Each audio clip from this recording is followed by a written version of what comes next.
12 ವರ್ಷಗಳ ನಂತರ ದೇವತೆಗಳ ಗುರು 2025ರಲ್ಲಿ ಮಿಥುನ ಮತ್ತು ಕರ್ಕಾಟಕ ರಾಶಿಗೆ ಪ್ರವೇಶವನ್ನು ಮಾಡ್ತಾನೆ. ಅಂತಹ ಪರಿಸ್ಥಿತಿಯಲ್ಲಿ ಈ ರಾಶಿಯವರು ಬಹಳಷ್ಟು ಪ್ರಯೋಜನಗಳನ್ನು ಪಡೀತಾರೆ. ಇವರಿಗೆ ಸ್ಥಾನ ಮತ್ತು ಪ್ರತಿಷ್ಠೆಗಳು ಪ್ರಾಪ್ತಿಯಾಗ್ತವೆ. ಹಾಗಾದರೆ ಆ ಅದೃಷ್ಟವಂತ ರಾಶಿಯವರು ಯಾರು ಅನ್ನೋದನ್ನು ನೋಡ್ತಾ ಹೋಗೋಣ. ದೇವರ ಗುರುವಾದ ಗುರುವನ್ನು ನವಗ್ರಹಗಳಲ್ಲಿ ಬಹಳ ವಿಶೇಷ ಅಂತ ಪರಿಗಣಿಸಲಾಗುತ್ತೆ. ಗುರುವು ಸುಮಾರು 1 ವರ್ಷದಲ್ಲಿ ತನ್ನ ರಾಶಿಚಕ್ರ ಚಿಹ್ನೆಯನ್ನು ಬದಲಾಯಿಸ್ತಾನೆ. ಆದರೆ 2025ರಲ್ಲಿ ಗುರು ಅತಿಚಾರಿ ಅಂತ ಕರೆಯಲ್ಪಡುವ 3 ಪಟ್ಟು ವೇಗವಾಗಿ ಚಲಿಸ್ತಾನೆ. ಅಂತಹ ಪರಿಸ್ಥಿತಿಯಲ್ಲಿ ಗುರುಗ್ರಹವು ಈ ವರ್ಷ 3 ಬಾರಿ ರಾಶಿಚಕ್ರ ಚಿಹ್ನೆಯನ್ನು ಬದಲಾಯಿಸ್ತಾನೆ. ಅಂತಹ ಪರಿಸ್ಥಿತಿಯಲ್ಲಿ ಇದು ಖಂಡಿತವಾಗಿಯೂ ಪ್ರತಿ ರಾಶಿಚಕ್ರದ ಜನರ ಜೀವನದಲ್ಲಿ ಒಂದಲ್ಲ ಒಂದು ರೀತಿಯಲ್ಲಿ ಪರಿಣಾಮ ಬೀರುತ್ತೆ. ವೈದಿಕ ಜ್ಯೋತಿಷ್ಯದ ಪ್ರಕಾರ ಗುರು ಮೊದಲ ಬಾರಿಗೆ 2025 ಮೇ 14ರಂದು ಮಿಥುನ ರಾಶಿಯನ್ನು ಪ್ರವೇಶ ಮಾಡಿದರೆ ಅಕ್ಟೋಬರ್ 18ರಂದು ತನ್ನ ಉಚ್ಚ ರಾಶಿಚಕ್ರ ಚಿಹ್ನೆಯಾದ ಕರ್ಕಾಟಕ ರಾಶಿಗೆ ಚಲಿಸ್ತಾನೆ. ವರ್ಷದ ಕೊನೆಯಲ್ಲಿ ಅಂದರೆ ಡಿಸೆಂಬರ್ 5ರಂದು ಮತ್ತೆ ಮಿಥುನ ರಾಶಿಯನ್ನು ಪ್ರವೇಶ ಮಾಡ್ತಾನೆ. ಗುರುವಿನ ಸ್ಥಾನದಲ್ಲಿನ ಈ ಬದಲಾವಣೆ ಖಂಡಿತವಾಗಿಯೂ 12 ರಾಶಿಚಕ್ರ ಚಿಹ್ನೆಗಳ ಜನರ ಜೀವನದ ಮೇಲೆ ಯಾವುದಾದ್ರೂ ರೀತಿಯಲ್ಲಿ ಪರಿಣಾಮ ಬೀರುತ್ತೆ. ಆದರೆ ಕೆಲವು ರಾಶಿಚಕ್ರ ಚಿಹ್ನೆಯವರು ಹೆಚ್ಚಿನ ಲಾಭವನ್ನು ಪಡೀತಾರೆ.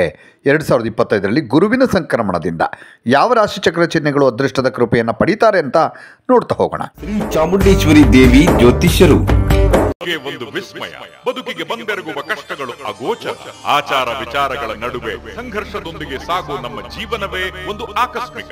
ಆ ಆಕಸ್ಮಿಕ ಬದುಕಲ್ಲಿ ಬೆಂಬಿಡದೆ ಕಾಡುವ ನಿಮ್ಮ ಸಂಕಟಗಳ ನಿವಾರಣೆಗೆ ಇಲ್ಲಿದೆ ಆದಿ ಪುರಾತನ ಮಂತ್ರ ದೇವತಾ ದೈವ ಶಕ್ತಿಯಿಂದ ನಿಮ್ಮ ಜನ್ಮ ಜಾತಕವನ್ನು ನೋಡಿ ನಿಮ್ಮೆಲ್ಲಾ ಕಷ್ಟ ಕಾರ್ಪಣ್ಯಗಳಿಗೂ ಒಂದು ಮಾಂತ್ರಿಕ ಮುಕ್ತಿ ದೊರಕಿಸಿಕೊಡುವ ನೀವು ನಿಮ್ಮ ಸಂಕಟಗಳನ್ನು ತನ್ನಿ. ದಕ್ಷಿಣ ಕನ್ನಡ ಮತ್ತು ಕೇರಳದ 18 ದೈವಿಕ ಶಕ್ತಿಯಿಂದ ಶ್ರೀ ನಾಗಬ್ರಹ್ಮ, ನವದುರ್ಗೆ, ಕಲ್ಲುರ್ಟಿ, ಪಂಜುರ್ಲಿ, ಸತ್ಯದೇವತೆ, ಭೂತರಾಯ, ಶ್ರೀದೈವ ಶಕ್ತಿಗಳ ತಪೋಬಲದಿಂದ ನಿಮ್ಮ ಸಮಸ್ಯೆಗಳಾದ ವಿದ್ಯೆ, ಉದ್ಯೋಗ, ವ್ಯಾಪಾರ, ವಿವಾಹ, ಸತಿಪತಿ ಕಲಹ, ಸಂತಾನ, ಶತ್ರುಪೀಡೆ, ವಶೀಕರಣದಂತಹ ನಿಮ್ಮ ಯಾವುದೇ ಕಠಿಣ ನಿಗೂಢ ಗುಪ್ತ ಸಮಸ್ಯೆಗಳಿಗೆ ಕೇವಲ 2 ದಿನಗಳಲ್ಲಿ ಪರಿಹಾರ. ಮೇಷರಾಶಿ ಗುರುವು 9ನೇ ಮನೆಯ ಅಧಿಪತಿ ಮತ್ತು ಈ ರಾಶಿಚಕ್ರ ಅಂದರೆ ಮೇಷರಾಶಿ ಚಿಹ್ನೆಯ 12ನೇ ಮನೆ ಅಂದರೆ ಖರ್ಚು ಮಾಡುವ ಸ್ಥಳವಾಗಿದೆ. ದೇವಗುರು ಸರಿಯಾದ ದಾರಿಯಲ್ಲಿ ಸಾಗಿದ ತಕ್ಷಣ ನಿಮ್ಮ ವೇಗ ಕ್ರಮೇಣ ಹೆಚ್ಚಾಗುತ್ತೆ. ನೀವು ಅಪಾರ ಆರ್ಥಿಕ ಪ್ರಯೋಜನಗಳನ್ನು ಪಡಿತೀರಿ.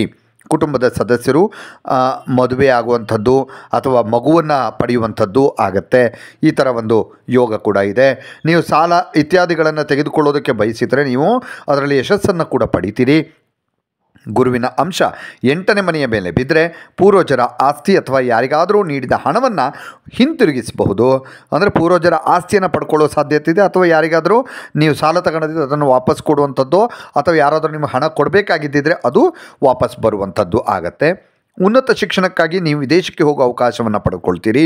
ಅತಿಕ್ರಮಣ ಗುರು ಆಗಿರೋದರಿಂದ ನೀವು ಅದೃಷ್ಟದ ಸಂಪೂರ್ಣ ಬೆಂಬಲವನ್ನು ನೀವು ಪಡ್ಕೊಳ್ತೀರಿ. ವಿದೇಶದಿಂದಲೂ ಲಾಭ ಪಡೆಯುವ ಸಾಧ್ಯತೆ ಇದೆ. ಇನ್ನು ತುಲಾರಾಶಿ ಗುರುವಿನ ರಾಶಿ ಬದಲಾವಣೆಯಿಂದ ತುಲಾರಾಶಿಗೆ ಸೇರಿದಂಥವರು ಅದೃಷ್ಟವನ್ನು ಪಡೆದುಕೊಳ್ಳುತ್ತಾರೆ. ನಿಮ್ಮ ಅದೃಷ್ಟ ಹೊಳೆಯುತ್ತೆ. ಹೊಸ ವರ್ಷದಲ್ಲಿ ನೀವು ಕೆಲವು ದೊಡ್ಡ ಗೌರವ, ಸ್ಥಾನಮಾನ, ಸಾಧನೆಯನ್ನು ಪಡಿತೀರಿ. ನಿಮ್ಮ ಸಾಮಾಜಿಕ ಸ್ಥಾನಮಾನ ಹೆಚ್ಚಾಗುತ್ತೆ.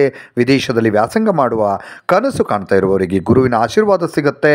ನೀವು ವಿದೇಶಿ ಸಂಸ್ಥೆಯಲ್ಲಿ ಪ್ರವೇಶ ಪಡೆಯಬಹುದು. ಷೇರು ಮಾರುಕಟ್ಟೆಯಿಂದ ಲಾಭ ಗಳಿಸ್ತೀರಿ. ಇನ್ನು ಕನ್ಯರಾಶಿ ಗುರುವಿನ ಸಂಚಾರದಿಂದ ಕನ್ಯರಾಶಿಯವರಿಗೆ ಕೀರ್ತಿ ಮತ್ತು ಯಶಸ್ಸು ಹೆಚ್ಚಾಗುತ್ತೆ. ಹೊಸ ವರ್ಷದಲ್ಲಿ ಉದ್ಯೋಗಿಗಳ ಕೆಲಸವನ್ನು ಪ್ರಶಂಸಿಸಲಾಗುತ್ತೆ.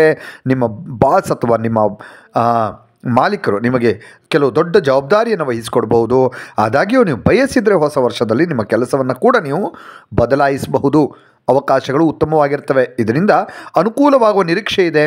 ಮನೆಯಲ್ಲಿ ಸಮೃದ್ಧಿ ಇರುತ್ತೆ. ನಿಮ್ಮ ಆರೋಗ್ಯ ಚೆನ್ನಾಗಿರುತ್ತೆ. ಇನ್ನು ಧನುರಾಶಿ ಅಧಿಪತಿಯಾಗಿರುವುದರ ಜೊತೆಗೆ ಗುರು 4ನೇ ಮನೆಯ ಅಧಿಪತಿ ಕೂಡ ಹೌದು. ಅದೇ ಸಮಯದಲ್ಲಿ ಗುರು ತನ್ನ ರಾಶಿಚಕ್ರ ಚಿಹ್ನೆಯನ್ನು ಬದಲಿಸಿ 7ನೇ ಮನೆಗೆ ಪ್ರವೇಶವನ್ನು ಮಾಡಲಿದ್ದಾನೆ.